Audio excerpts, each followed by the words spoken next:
Aquí comienza Cobertura. Buenas noches, les saluda Judith Prada en este espacio que hemos creado para construir desde la comunicación. Los bolivianos en los 9 departamentos tienen una nueva cita con el sistema de democracia que prevalece desde hace varias décadas. Y este ejercicio democrático será evidenciado una vez más el próximo 7 de marzo, cuando aspirantes a gobernadores, alcaldes, concejales sean elegidos tras extenuantes campañas que están realizando en los últimos días por conquistar el voto y de diferente manera. Sin embargo, será el ciudadano quien deberá elegir haciendo uso de ese derecho, elegir libre y voluntariamente a sus autoridades que desean los representen. Por eso es esencial el voto informado, que el ciudadano conozca en detalle las propuestas de todos los aspirantes. En Cobertura tenemos este informe especial. Ubicado en el corazón de América del Sur se encuentra Bolivia, con más de 11 millones de habitantes en 9 departamentos del país. Bolivia dejó de ser república para convertirse en un estado plurinacional, con la nueva constitución política del estado, promulgada el año 2009. En Bolivia impera un sistema democrático con valores y normas que deberá permitir a cada ciudadano decidir en libertad cuando ejerce su derecho al voto, pero con información suficiente, el voto informado, para la toma de sus decisiones en sus regiones, en sus comunidades. ¡Dictadura no! ¡Democracia sí! ¡Dictadura no! Nadia Montaño es activista en Santa Cruz. Expresa su temor porque su voto, al igual que de otros ciudadanos, no esté garantizado y exige transparencia.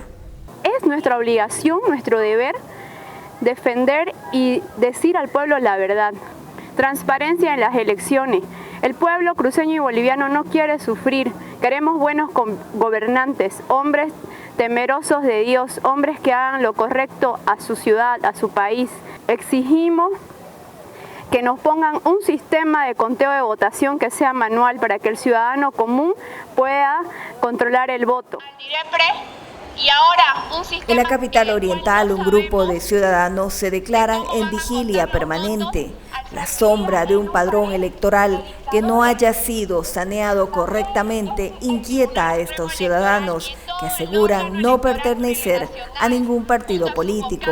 Así que te pedimos que te sumes a esta lucha para defender nuestra dignidad y la libertad con la que estamos acostumbrados a vivir. En otra zona de la ciudad, marcando otro día en la cotidianidad de los candidatos que pretenden ser electos como alcaldes, se encuentra la candidata Rosario Chamizedine, que representa a la sigla Unidos. Picota en mano, intentaba dejar en desuso la barrera de concreto del BRT, línea de transporte construido durante la gestión de Angélica Sosa, alcaldesa y candidata, pero al mismo tiempo oponente de Chamizedine. O sea, todo gratis mientras estamos en campaña política, ¿o cómo es la cosa? En otro escenario político, el candidato a gobernador Luis Fernando Camacho ajusta sus estrategias de campaña para cautivar al electorado. No les voy a fallar, nunca me van a ver arrodillado negociando ni temblándole absolutamente a nadie. Hemos convocado. Mientras, diputados por Creemos denuncian una falta de ética entre adversarios políticos desde el gobierno central. Es asintomático que inicie el MAS un nuevo proceso contra Luis Fernando Camacho. Preocupémonos porque ninguno de los cruceños que están queriendo perseguir lo logren. Mostremos esa unidad. La carrera electoral por ganar los espacios municipales y departamentales no se interrumpe en Santa Cruz. Las retóricas entre adversarios políticos generan más fisuras. Sin embargo, la promesa que ellos tuvieron se derrumbó en menos de un año. esa promesa de que el MAS nunca iba a volver se desmoronó porque la emergencia de Luis Fernando Camacho parecía fuego de chala. En Santa Cruz, la composición para las elecciones subnacionales está detallado para que el ciudadano pueda elegir a un gobernador, un vicegobernador, 54 alcaldes, 2 autonomías indígenas eligen autoridades por normas propias, 28 asambleístas, 346 concejales municipales. Mientras el ciudadano aguarda respuestas a sus reales prioridades, salud, empleo, en medio de la pandemia. Una vez más, el MAS abusa, no puede politizar las vacunas. Con todo ese contexto, el próximo 7 de marzo, las autoridades del Tribunal Electoral en Santa Cruz esperan una masiva participación porque fueron habilitados más de 1.914.621 electores en todo el departamento de Santa Cruz. En Cobertura, hoy hablamos de la responsabilidad del voto informado para ejercer en libertad la participación en las urnas. Nos acompañarán en el análisis el comunicólogo Eric Torrico y el periodista y docente Andrés Gómez Vela. Aguárdenos solo algunos instantes, vamos a unos consejos. Seguimos en Emergencia Sanitaria.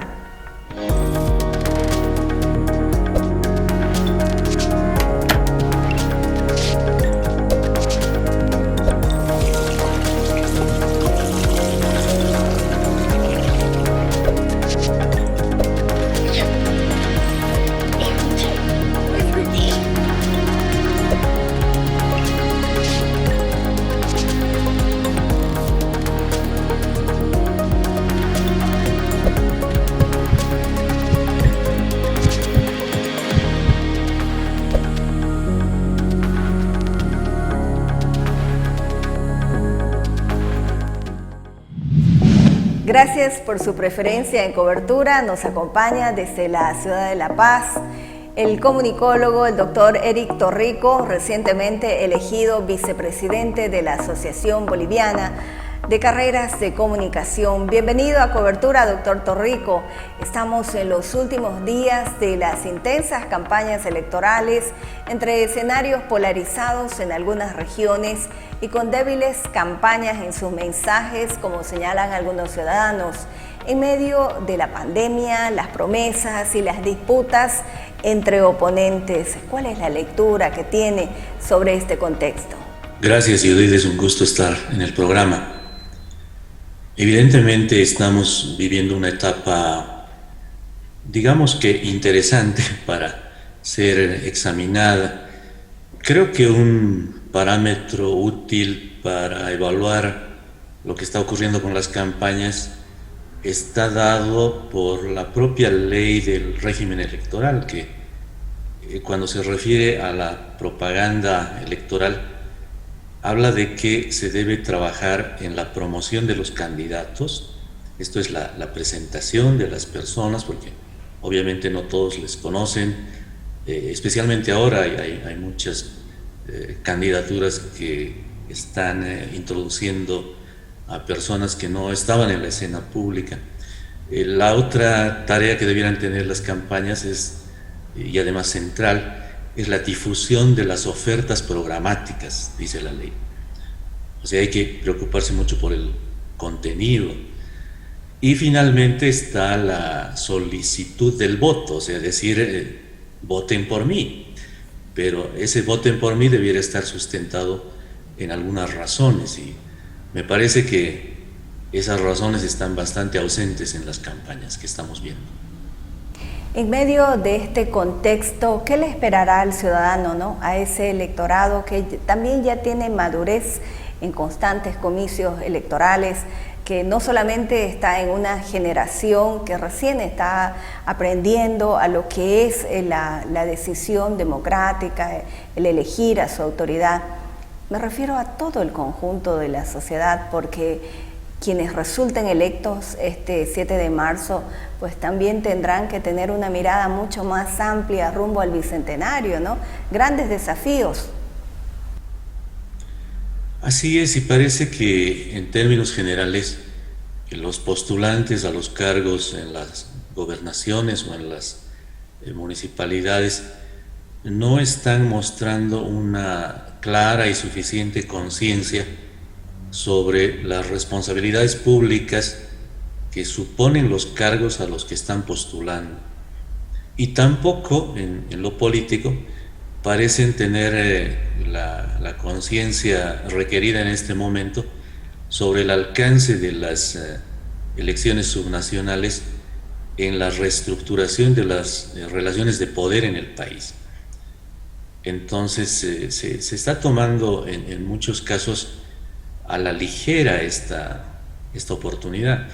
En las campañas se ve que hay una priorización de la solicitud del voto, ¿no? En no pocos casos esto es más bien una solicitud indirecta, sugerida.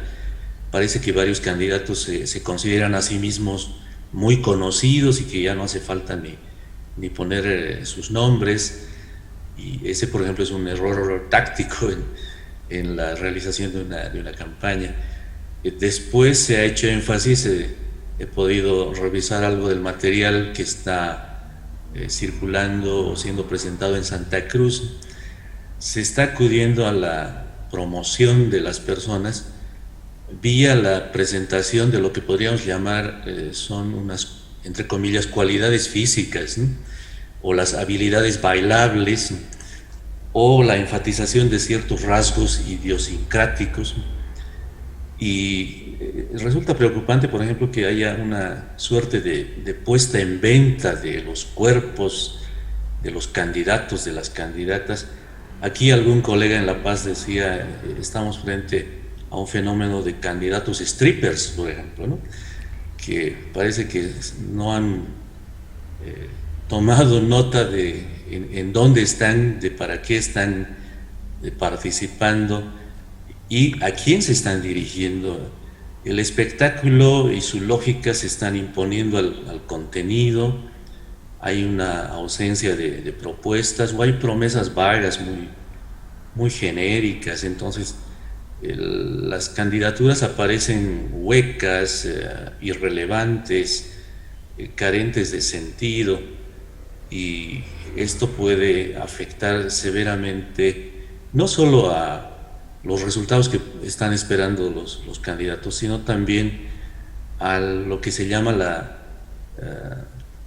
desafección democrática. O sea, el ciudadano, cuando se encuentra con unos candidatos a representantes de esa ciudadanía que no están respondiendo a las necesidades, preocupaciones de la gente, bueno, prefiere tomar el camino de la indiferencia, y esa indiferencia es muy negativa para el sistema democrático en general porque se debilita. Fortalecer el criterio de participación ciudadana, porque son autoridades regionales a quienes se va a elegir, y el destino de estos ciudadanos, principalmente en Santa Cruz, va a depender mucho de la buena gobernanza y el criterio también ético que ellos puedan aplicar, porque hace falta una cultura dentro de las instituciones públicas, que las autoridades nos muestren cuánto han avanzado, pero con estos mensajes que se han podido observar,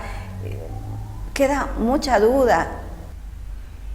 Sí, una elección es una oportunidad siempre de renovación de las expectativas, de las esperanzas, de las oportunidades. ¿Para quién? Para la ciudadanía. La ciudadanía está esperando que se pueda tener autoridades mejores, porque siempre se las puede tener mejores, y es eso lo que debiera estar en la competencia.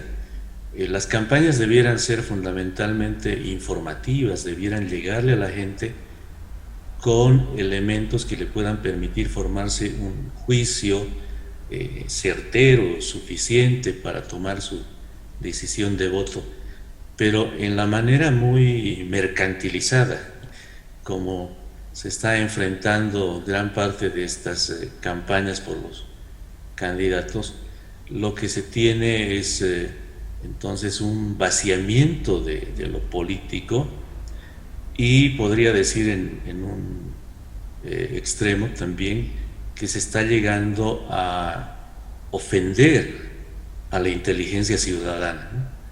Porque se piensa parece que algunos ya tienen todo resuelto, ¿no? O sea, el apoyo está casi, digamos, confirmado, amarrado, entonces no hay que decirle nada más a la gente. O en otros casos se parece percibir que hay una valoración muy superficial de lo que es el ciudadano. Entonces es alguien que no tiene más importancia y de todos modos, si yo bailo bonito, ¿no?, o le mando una promesa absolutamente genérica que no dice nada, como vamos a tener mejor salud y sin dar ningún dato de sustento, bueno, ya le he conquistado. Entonces, esa es una mirada despreciativa de la ciudadanía que no ayuda a la construcción democrática. Debieran las organizaciones políticas, los postulantes a los cargos públicos, reflexionar un poco al respecto. Doctor, ¿usted cree que hay una involución en relación a los perfiles, a los candidatos, a las promesas electorales? Y al contrario, quien ha madurado es el electorado, que ahora ya tiene una mirada mucho más clara de lo que quiere sus autoridades, por eso lo fiscaliza. ¿Cómo lo ve usted? Sí, pareciera que eso está sucediendo. Lamentablemente tenemos, y no solo en el país, esto es a escala internacional, una vigencia cada vez mayor de lo que se conoce como el marketing, el mercadeo político, ¿no? Esto empezó hacia mediados de los años 80, es un modelo inicialmente desarrollado en los Estados Unidos de Norteamérica y ha sido exportado con mucho éxito.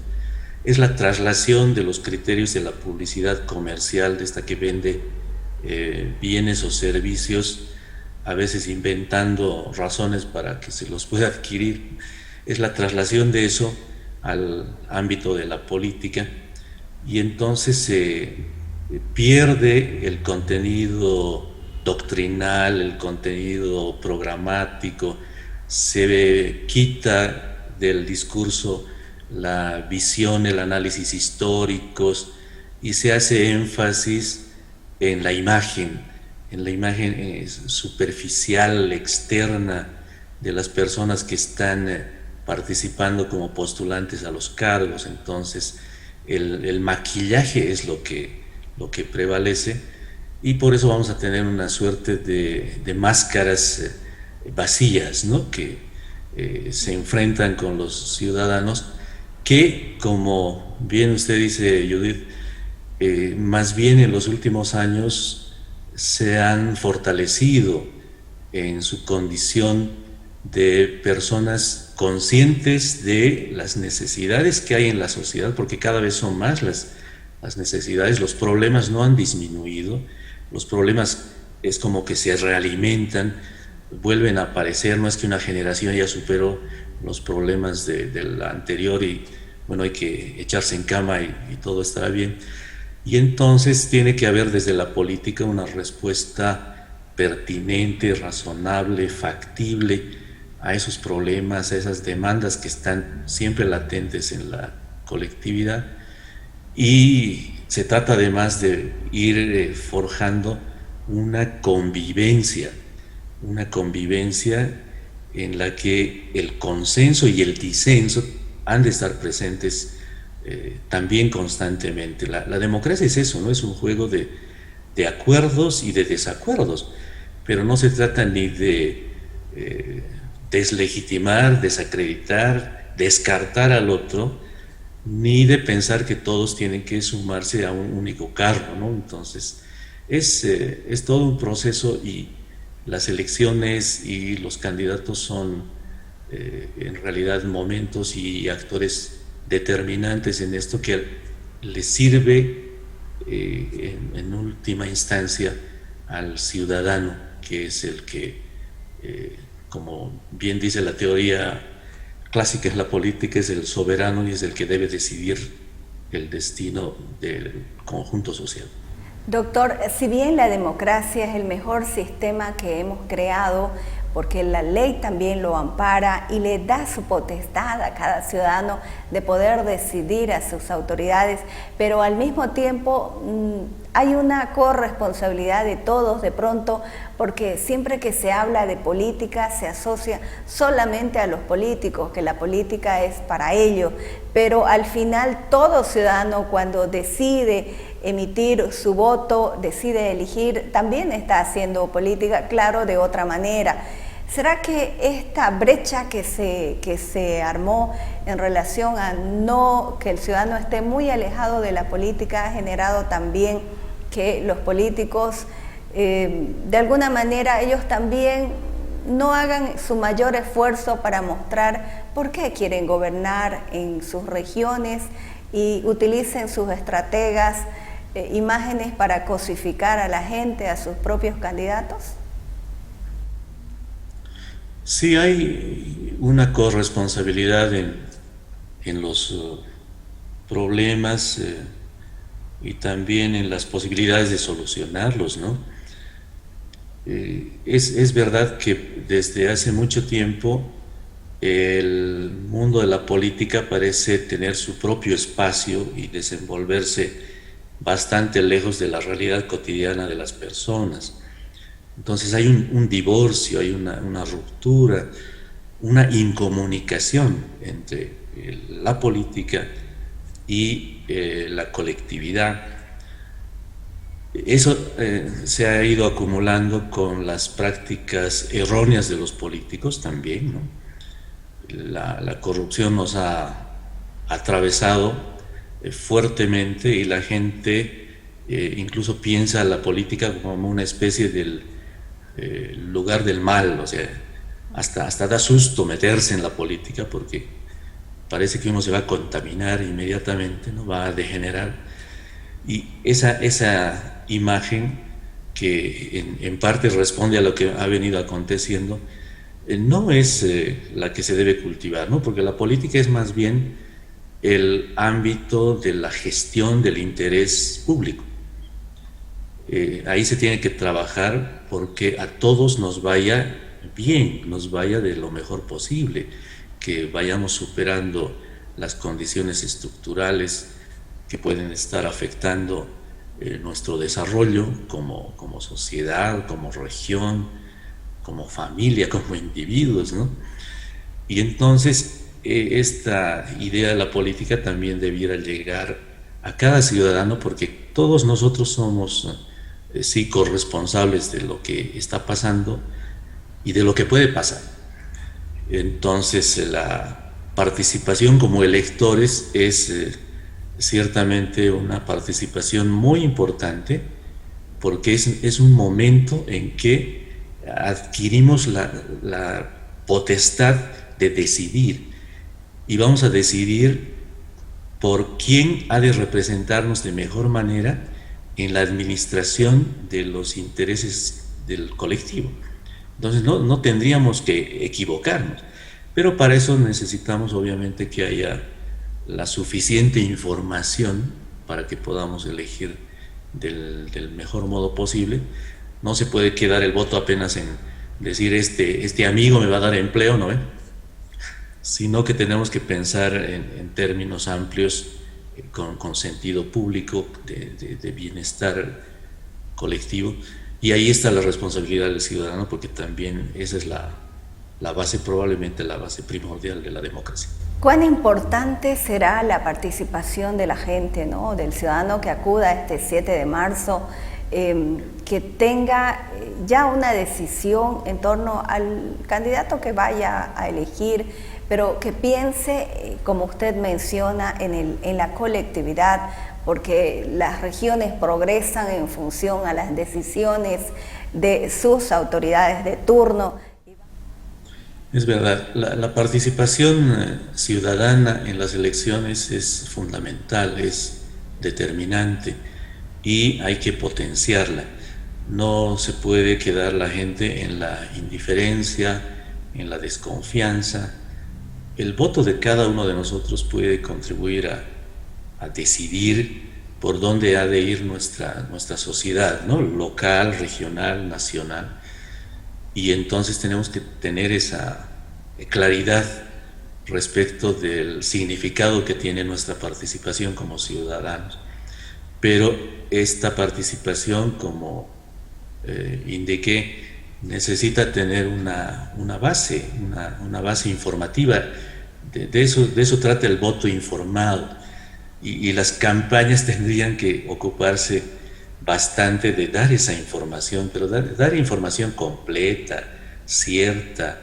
Y si no lo están haciendo, bueno, tenemos en buena medida también la contribución de los medios de información, ¿no? O sea, si los políticos no ofrecen la oportunidad a los ciudadanos de tener toda la información requerida para que decidan su voto, los medios, con el trabajo periodístico que se lleva adelante, pueden ayudar a compensar estas carencias. Pero los ciudadanos debiéramos buscar la información que necesitamos para poder sustentar nuestra decisión de voto. No se trata de votar con el estómago, con el hígado, ¿sí? Sino más bien con la cabeza y con la proyección de lo que se ha de venir en los 5 años que se entiende han de durar las gestiones de las gobernaciones y alcaldías. En este momento sí estamos viviendo una situación sumamente difícil, que hasta puede llegar a generar desesperación en la población por la pandemia, y se tendría que priorizar esto ahora, pero teniendo en cuenta que los gobiernos subnacionales van a tener una gestión de un quinquenio, también se necesita trabajar en propuestas realistas de ese mediano plazo.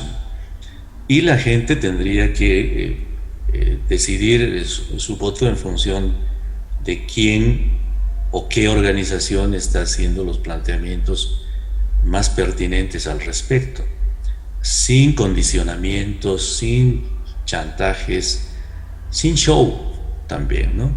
Sin aprovechamiento de las posiciones de poder que en este momento, por ejemplo, están ejerciendo algunos, sino ver de manera razonada cuál es el camino que conviene para nuestra familia, porque desde ahí empieza la política, ¿no?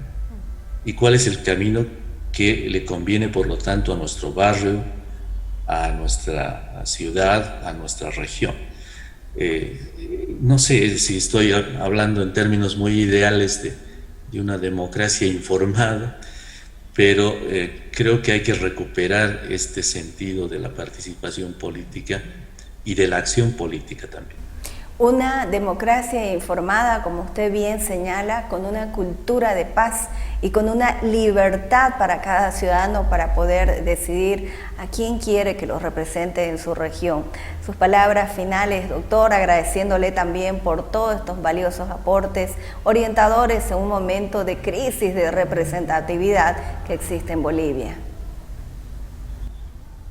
Sí, creo que debemos reflexionar sobre el valor de la democracia. En Bolivia tenemos casi 40 años de estar viviendo en este régimen. Es un régimen porque es un sistema con reglas, ¿no? con normas, con principios, con valores, y a pesar de todo lo que hemos estado atravesando, está todavía ahí presente la democracia, pero hay que perfeccionarla, hay que profundizarla. Entonces la libertad, la igualdad, el pluralismo, la participación, la información son elementos clave de la democracia. Y esperemos que en estas elecciones todos los ciudadanos participemos efectivamente y contribuyamos a tomar la mejor decisión para que haya la dirección adecuada en cada uno de los gobiernos que van a tomar posesión en las próximas semanas. Sí, muchas gracias. Agradecemos al doctor Eric Torrico por este valioso aporte en el análisis. Es importante fortalecer el criterio de participación ciudadana, de manera que el próximo 7 de marzo cada ciudadano elija de una manera adecuada a quienes desea los representen en sus regiones como sus nuevas autoridades. Hacemos una pausa en Cobertura.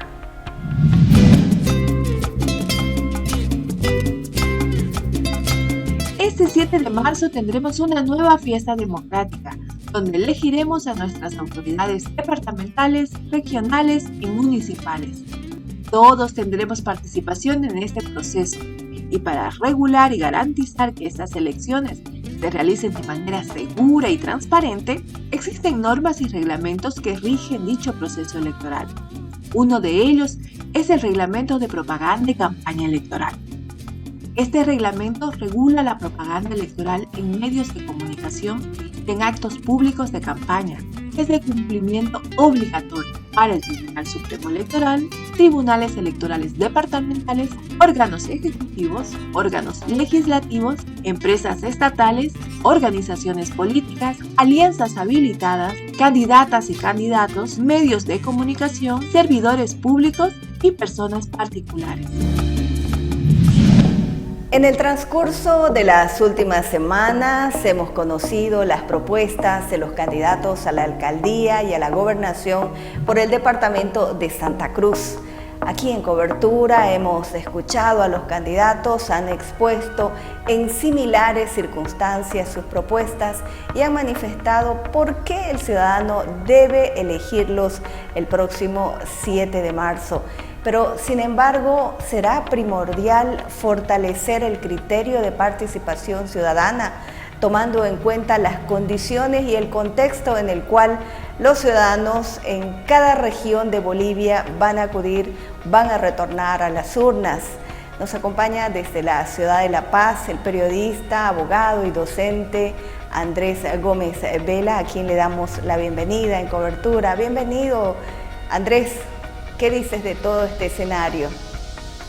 Judith, gracias por la invitación. Para mí es un gusto, un honor estar en tu espacio y pues a través de tu persona saludar a tu audiencia. Mira, un proceso electoral o cualquier elección, hay un ser y un deber ser, ¿no? El deber ser es lo que acabas de decir, que el ciudadano tendría que informarse muy bien, la ciudadana tendría que enterarse de las propuestas de los candidatos y tendría que analizar cada propuesta, su viabilidad para no, digamos, fomentar la demagogia, la viabilidad de cada propuesta, su posibilidad de realización, el presupuesto, y después de analizar ese programa tendría que reflexionar sobre la capacidad del candidato, su idoneidad, su eficacia, su eficiencia en la gestión. Ese es el deber ser. En cambio, el ser es pues que las elecciones son un proceso de sentimientos, expresión de sentimientos, es decir, de filias, de fobias. Una persona vota por alguien que le cae bien o contra alguien que le cae fatal, ¿no? Esos procesos, por ejemplo, yo te voy a dar un caso real. Cuando íbamos a analizar en un programa de televisión en Unitel en las elecciones nacionales, tomé un taxi del aeropuerto de Virubiru para ir a los estudios de Unitel y con el taxista nos pusimos a hablar, ¿no? Y yo le dije, ¿y por quién vas a votar? Y él me dice, yo voy a votar por Camacho. Pero hay que ver las propuestas, me dice, ¿no? Entonces yo le digo, ¿y qué tal si ves las propuestas, por ejemplo, le digo, de Arce? ¿Qué te parece si lees las propuestas de Arce, lees las propuestas de Mesa? Y si ves que la propuesta de Arce es mejor o la de Mesa es mejor, podrías votar por Mesa o por Arce. Y me dijo, no, ni loco, yo voy a votar por Camacho. Claro, ahí hay un proceso de filias, de fobias, ¿no? De simpatías, de cosas que los seres humanos tenemos. Y cuando hablamos de esa situación, Judith, pues estamos hablando de esa mezcla en un proceso electoral. Sentimientos, pensamientos, ¿no? Lo ideal y lo que es en realidad un proceso electoral. Independientemente de posiciones que también hay muy polarizadas en algunas regiones, una de esas es Santa Cruz, es la participación que debe asumir ese día. Judith, exactamente, ¿no? En este momento recuerdo, por ejemplo, cómo era en Grecia. En Grecia, por ejemplo, estamos hablando de cómo los ciudadanos tenían sentido solo cuando eran parte de una colectividad y asumían esa responsabilidad que tú dices, ¿no? La responsabilidad, primero, de constituir un gobierno, luego, segundo, de gobernar a ese gobierno, ¿ya? Es decir, de fiscalizarlo, de vigilarlo, de obligarlo a ser transparente. Entonces, estamos hablando de lo que se llama la educación ciudadana, la educación cívica, lo que Platón y Aristóteles habían denominado en su momento la virtud del ciudadano para involucrarse en los asuntos públicos con responsabilidad y conocimiento. Por eso es que estos dos filósofos eran partidarios más que de la democracia, de la aristocracia, ¿no? Entonces, esa responsabilidad no siempre la tenemos. En nuestros procesos electorales, en la democracia liberal que conocemos, no hay una responsabilidad del elector. Vota y punto. Nadie después le dice, tú te equivocaste. No hay esa responsabilidad ulterior, ¿no? ¿Por qué? Porque las elecciones son libres y lamentablemente, entre comillas, irresponsables. Sin embargo, el deber ser tendríamos que ir en la senda que tú dices, Judith, de que el ciudadano debería informarse, involucrarse con conocimiento, porque la buena información te genera un buen juicio y el buen juicio te genera una buena decisión. Tendría que ser así, pero no siempre es así. Hay que nutrir el sistema democrático de participación de los ciudadanos, porque en este momento los candidatos han prometido muchos hechos que van a hacer, se escuchan promesas en sus propuestas, que incluso de pronto no se van a poder materializar porque tampoco existen recursos. Hay deudas, por ejemplo, en el municipio de Santa Cruz. Judith, primero hay que comprender que la política es buena, porque la política significa participación. La política significa involucrarse en los asuntos públicos, en los temas que nos interesan como ciudadanos, y hacer política es un derecho y un deber. Hacemos política cuando participamos en las decisiones del barrio, en las decisiones del colegio de nuestros hijos, cuando participamos en las decisiones sobre un tema, ¿no? Por eso, por ejemplo, la democracia suiza es muy eficiente porque hay referéndums en las comunidades, ¿no? Respecto a temas públicos. Ya, en ese sentido hay que reivindicar la política en esos términos. 1. 2. No hay un cuerpo electoral, es decir, no hay un elector uniforme, hay electores. Y dentro de los electores, ¿no? Tienen diferentes motivaciones. Los electores tienen diferentes motivaciones y características y roles que cumplir. Por ejemplo, un elector común, una electora, no tiene el suficiente tiempo, Judith, como para poder informarse y leer las propuestas, porque tiene otras actividades que hacer. Tiene trabajos, hay gente que vive al día a día, ¿no? Hay gente que está pensando en otras cosas, en metas personales. Entonces, ¿quiénes son los que tienen que presentar las propuestas? 1, los partidos, los candidatos, pero ¿quiénes tienen que demostrar si esa propuesta es viable o no es viable, si es demagogia o no es demagogia? He ahí el papel de nosotros los periodistas. Ese es nuestro papel en un sistema democrático. El periodismo evita la demagogia cuando, ¿no?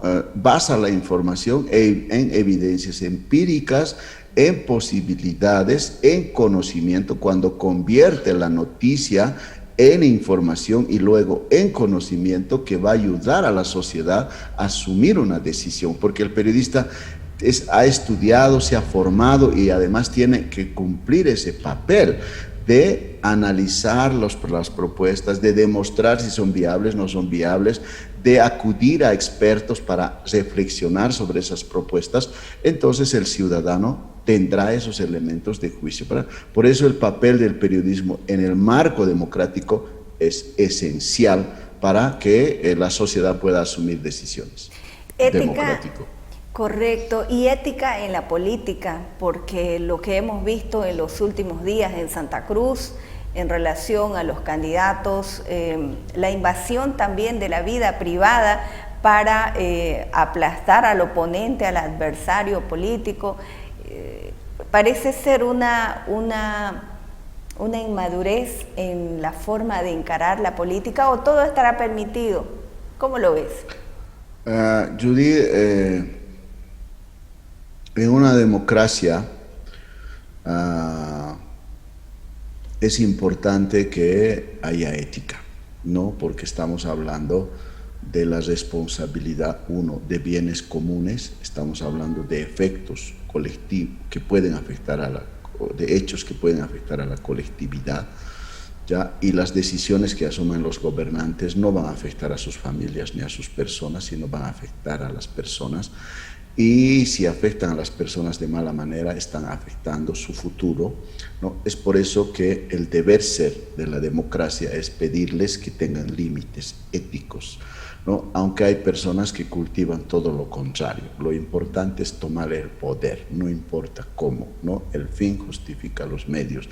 Esa es una pugna que no solamente se presenta ahora. Por ejemplo, hay un libro muy interesante, La ética de la democracia, de Adela Cortina, ¿no? Que justamente exige a los políticos ya asumir la construcción de discursos, de propuestas, ¿no? En el marco de la ética. ¿Por qué? Porque sus decisiones, sus palabras pueden generar violencia o pueden generar paz o pueden generar progreso o pueden hundir a un pueblo.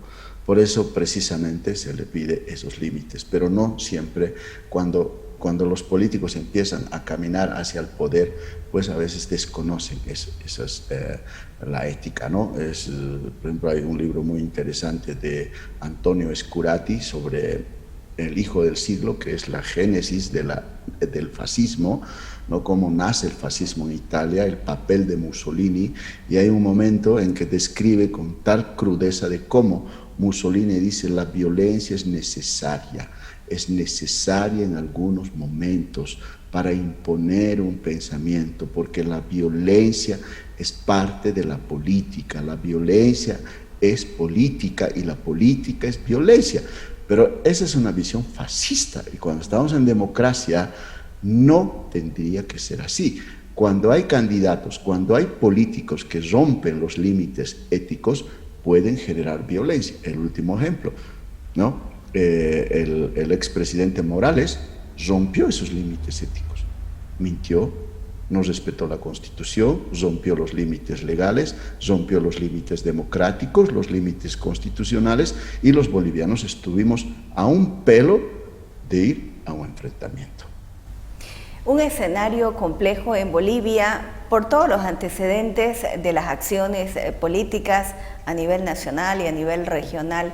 ¿Te animas, Andrés, a tener un pantallazo de cómo podrían terminar las elecciones en Santa Cruz este 7 de marzo? Ya están los candidatos, ya se barajaron todo en cuanto a sus promesas, queda prácticamente una semana y vendrá también el silencio electoral. Mira, Judith, en el ámbito de las elecciones municipales, ahí va a ser una final de carrera de caballos, ¿no? Están tan cerca Johnny Fernández y Áñez que Gary, ¿no? Gary Áñez están tan cerca que creo que es difícil dar un pronóstico. Ahora, si vamos a tomar la tendencia de crecimiento de Gary, ya es probable que pueda rebasar a Johnny Fernández, pero esa es una mera posibilidad, ¿no? Porque creo que Johnny Fernández ha hecho una política pragmática en el sentido de mostrar a la gente que puede resolver o ayudarle a resolver problemas cotidianos, ¿no? A través de cursos, creo, y ha estado perfilándose en ese sentido desde hace rato. Ahí hay una final difícil de pronosticar. ¿Final Segundo, abierto? Sí, porque está muy cerca, ¿no? En cambio, en la gobernación pensé que iba a dar más pelea, ¿no?, el candidato del MAS, pero las últimas tendencias han demostrado que pesó mucho el discurso del ser cruceño. Además, el elector anti-MAS se va imponiendo en la gobernación y al paso que vamos, creo que en la primera vuelta se ganará pues Camacho, ¿no? Salvo que haya un hecho de último momento y realmente cambie la tendencia o haya segunda vuelta. En la segunda vuelta yo veo muy poco probable que gane el candidato del MAS, si es que fuera así. En el resto de los departamentos, si vamos a hablar del eje troncal, Judith, pues pienso que en La Paz, en la gobernación, va a haber una segunda vuelta. Y en la segunda vuelta es muy probable que pierda el candidato del MAS, pero no sabemos cuál de los dos Quispes va a ir a la segunda vuelta, si el hijo de Felipe Quispe o Rafael Quispe, ¿no? Hasta ahora ahí no está nada cerrado. En el tema, en la gobernación, en las elecciones a gobernación en Cochabamba, es casi un hecho que ganará el candidato del MAS, no está cerrado porque tiene una amplia ventaja. En cambio, en el Alto, pues ya sabes, Judith, que por la tendencia que está es que habrá un triunfo aplastante de una persona que militaba en el MAS y que ahora va por otro partido político. Con todo lo que nos mencionas, tus palabras finales para ese elector y para esa decisión final, porque que piense en el progreso de su región, de los municipios, de los departamentos, porque finalmente es donde vive cada ciudadano y cualquier decisión administrativa o política que se asuma necesariamente va a repercutir. Por eso es importante a quién le van a entregar su voto, ¿no? Sí, me voy a quedar con lo que decías, Judith, al principio del programa. Los electores, si bien legalmente no asumimos responsabilidad de nuestros errores, creo que deberíamos pensar muy bien, informarnos previamente y evitar a los demagogos, ¿no? No importa el partido que sea. ¿Por qué? Porque en una elección no solo estamos constituyendo un gobierno, sino que estamos dándole a ese gobierno la facultad de manejar nuestro dinero y de administrar el futuro de nuestras familias. Gracias, Judith. Gracias, Andrés. Hacemos una pausa en cobertura.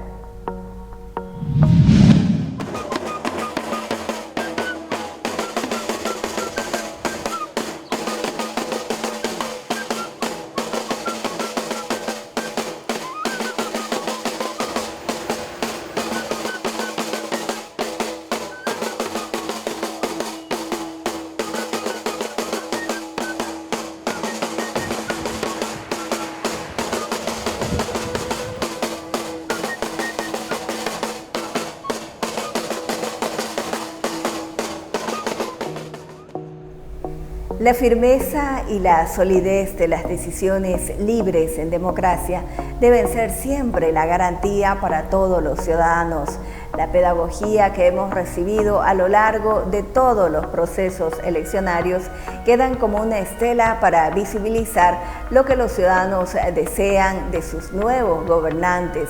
Cuando las épocas de quienes tuvieron el poder en sus manos se debilitaron o de pronto no llenaron las expectativas de un electorado que con madurez elige y fiscaliza. Lo que suceda en adelante en Santa Cruz y en el resto del país será también parte del ejercicio ciudadano en democracia.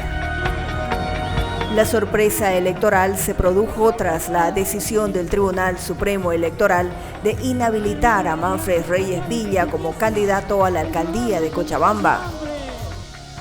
Reyes Villa inmediatamente se manifestó a través de sus redes sociales.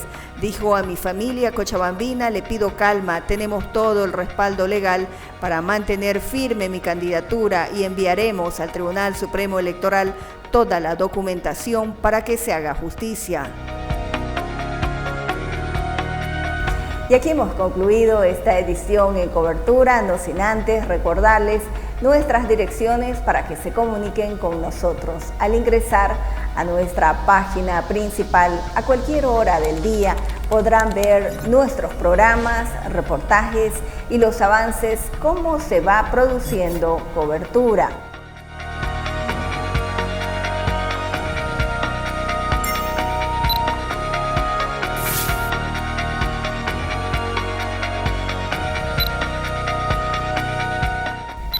Si desea también comunicarse con otras áreas de producción y finanzas de Cobertura Producciones, también estamos atentos. Nos vemos la próxima semana. Cuídense mucho, cuidémonos todos. Hasta pronto. Un abrazo.